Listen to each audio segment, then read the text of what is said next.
Hey, what's up, lightboltjoe here. Today we're going to discuss the 2022 Netflix original film slash TV special, Entergalactic. So Kid Cudi is the voice of Jabari. Who else is in this? Kenya, Kenya Barris? Kenya, what the hell's Kenya's last name? I don't even remember. He's one of the producers on this. So Kid Cudi is one of the writers. He's the voice of Jabari. This is one of his brain children, right? And like a lot of his songs were throughout this as well. Very quick hour and a half film. And this was supposed to be a film, and then it was like a live action film in regards to like certain, I think it was like an anthology that he wanted to do, like different love stories kind of a thing. And then like Kenya decide, not convinced, but Kenya suggested that it be just straight animated, and then condense it down from a TV series down to this TV special, which is just an hour and a half film. So I don't know the difference then between what makes it a special and what makes it a film. If it's an hour and a half, it's a film as far as I'm concerned. I don't know. Now, this is very 2D hand-drawn over 3D animated, so it's got very much that New York City kind of style that we've seen and grown accustomed and loving to Spider-Verse, Amazing Spider-Verse, Across the Spider-Verse, and Into the Spider-Verse. So it has that kind of aesthetic to it, that kind of vibe, that kind of hip-hop aesthetic, which is gorgeous. That art scene as well. Miles Morales is very spray paint and tagging, and then Kid Cudi's character, Jabari, is an artist as well. Spray painting, tagging, but then like actual comic illustrations and stuff. And his new next-door neighbor, Meadow, is a photographer. So the two of them work very well together and start to fall in love with each other, and then there's the fight, and then they eventually get together in the end. As all romance stories are. It's a very cookie cutter, this is a romance story, right?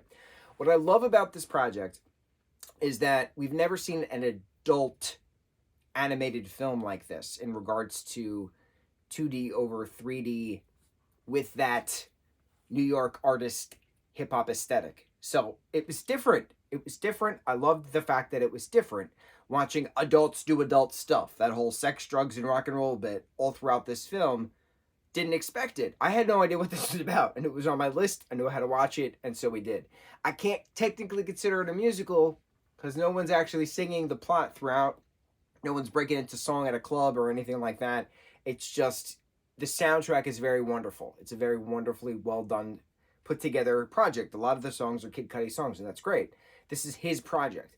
My problem with the story is that it's the same rom-com story we've seen in every single romance film. You have the meet cute, you have the get-together first dates, you have the what happens in regards to why they're going to start the fight. They then start the fight, they then realize they miss each other, they get back together in the end, they kiss, and they live happily ever after.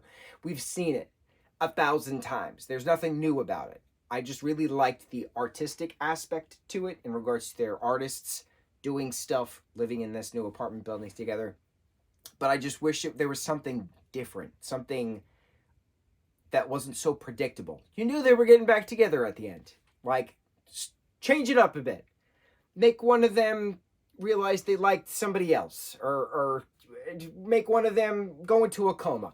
Who knows? They could have changed so many different things, but it was the same romance story that we've seen 1,000 times before. Visually, I thought it was very well done, except for the frame rate. The frame rate gave me a headache. It really did. But once you get past that, and then the slow scenes frame rate, very slow, very aggravating. But the fast scenes, the party scenes, the club scenes, the museum gallery scenes, those are fast. There's a lot of movement. Those are fine. I had no issues with that. Jabari riding his bike all throughout Manhattan, very quick. There was a swerve scene where he did when our cop passed by. That was so cool. It was so cool how they did that with him with his cup of noodles. It was very well done. Certain scenes in regards to the frame rate drove me crazy. Others were fine. So hit and miss with this. I'll give it a solid 7. It was something new. It was something different in regards to visual. But story-wise, it's the same thing we've seen in every other rom-com film. So I'm a little torn. Anyway, Entergalactic 2022 Netflix original TV special, but it's an hour and a half, so it's a movie. Again, somebody please explain that to me. What makes what? On to the next review. Mucho mahalo.